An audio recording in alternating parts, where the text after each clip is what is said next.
You didn't think Yana would be back this season. It just come to the point where this surgery was the best thing for her. Yeah, I mean, we've tried everything since last season and kept, you always want to make that the last resort.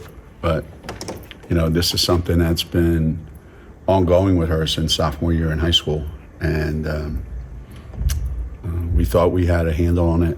And, every time we thought we were making progress, the next workout that she would have, it wouldn't respond the way it needed to respond. So this was the last option, and hopefully the final one, and she'll be able to at least, play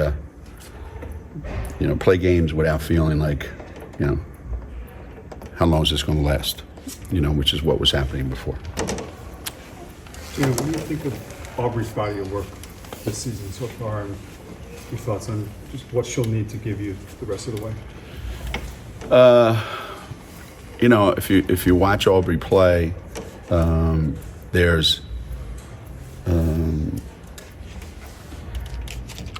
peaks and valleys of her performances. Sometimes in the same quarter, sometimes in the same game.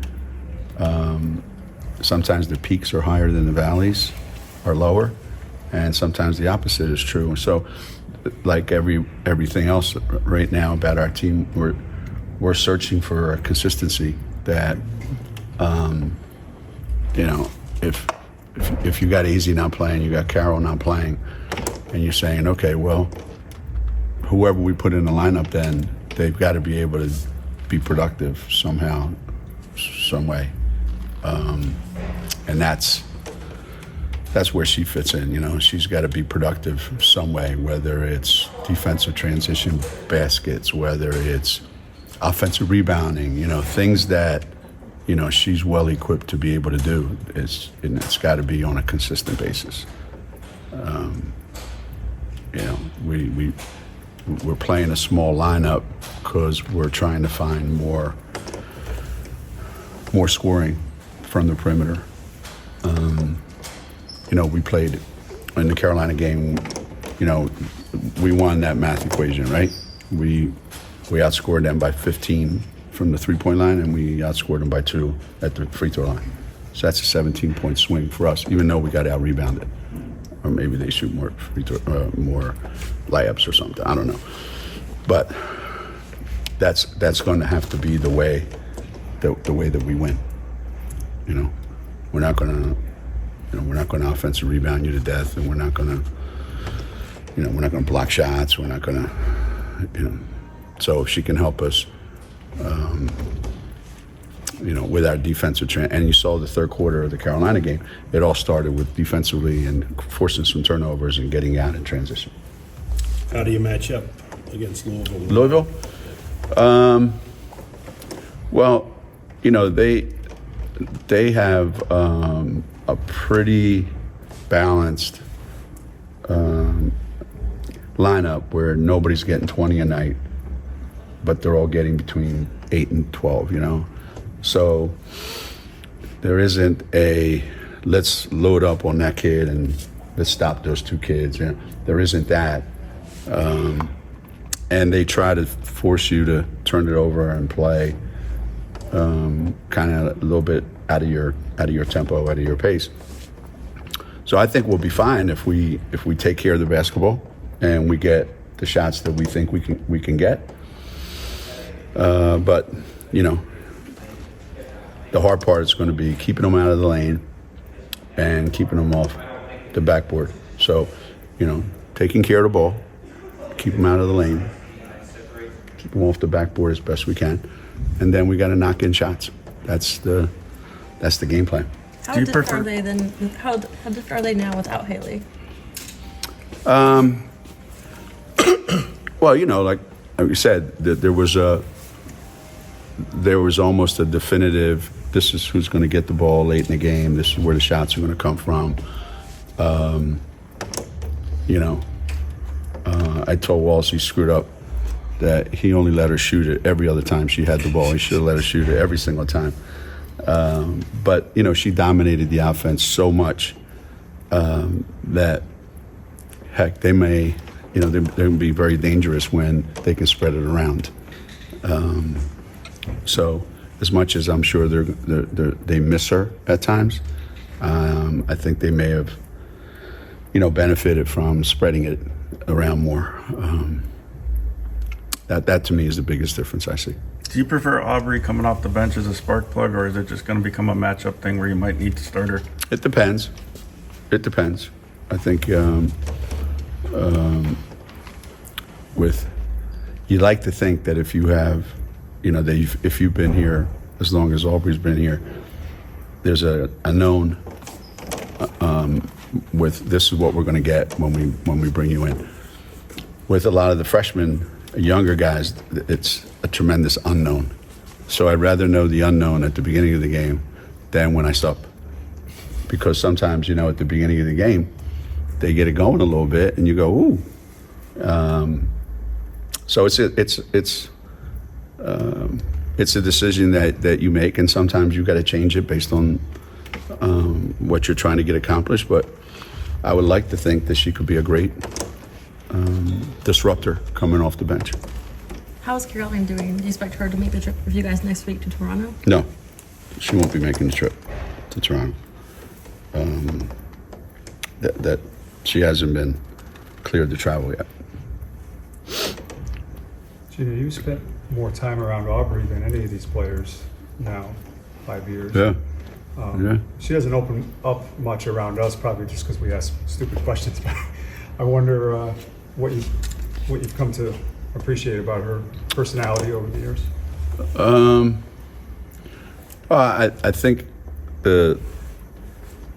Aubrey really hasn't changed that much since freshman year. I think she's grown up, and she's done great in school, and she's well prepared for what comes next.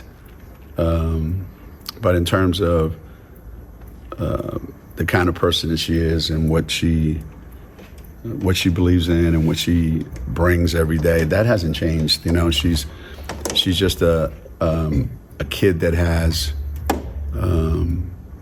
she's a sensitive kid that wants to please, wants to make a big impact, and like a lot of kids today, they don't want to disappoint anybody. So sometimes they're not as risk-taking as I like for them to be, and that's an issue with I think a lot. Well, no, I don't think Paige has that problem, but that seems to be for a lot of these kids in Aubrey. I would, if I could help her in any way, I would try to help her be less thoughtful and be less concerned with, with things she can't control, and just take the game, the part of the game that she's so good at, that can be good at, and just keep building on that. And I think her confidence level varies. It's sometimes very high and sometimes not so high. But it's not because she doesn't put the work in. But she's got a really soft, honest personality that, every kid on the team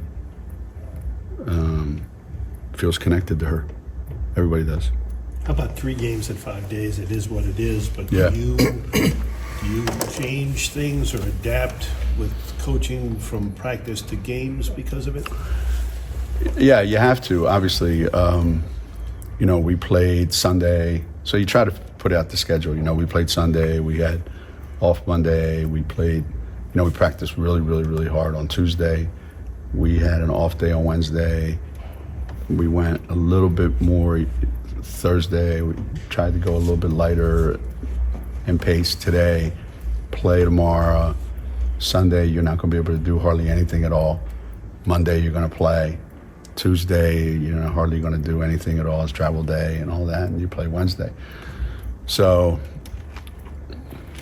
might be our best 3-game stretch because there won't be any practice. So every kid they love games. So this might be the perfect scenario for them. As you go into conference play now, what do you feel like you've learned to this point of the season? I mean, obviously it's not what you had planned on going in, and Right. And I know you're still kind of trying to figure things out. But what you figured out the small lineup is going to be it for now? Yeah. Anything else that you've really kind of learned? Or? I went from June and September, or mostly June, thinking that offensively we could score as many points as anybody in the country. So I spent probably the whole month of September and October almost making sure that defensively we were really, really, really good. And it's like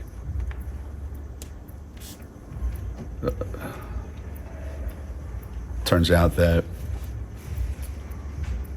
we can't score as many points as I thought we could score.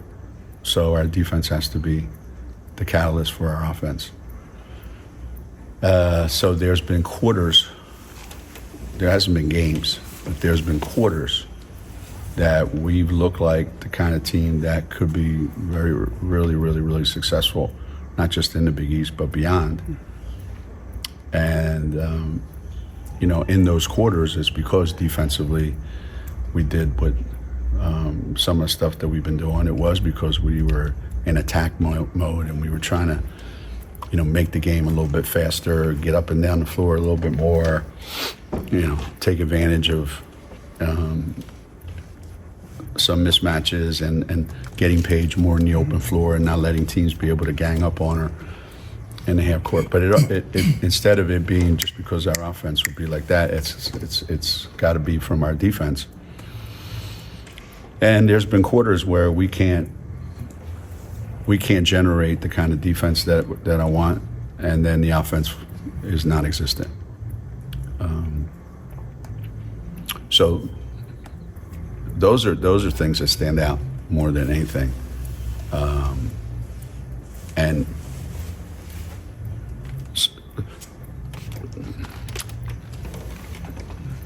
the schedule that we've had has kind of exposed a lot of things that wouldn't have been exposed this early had we had a traditional college basketball schedule,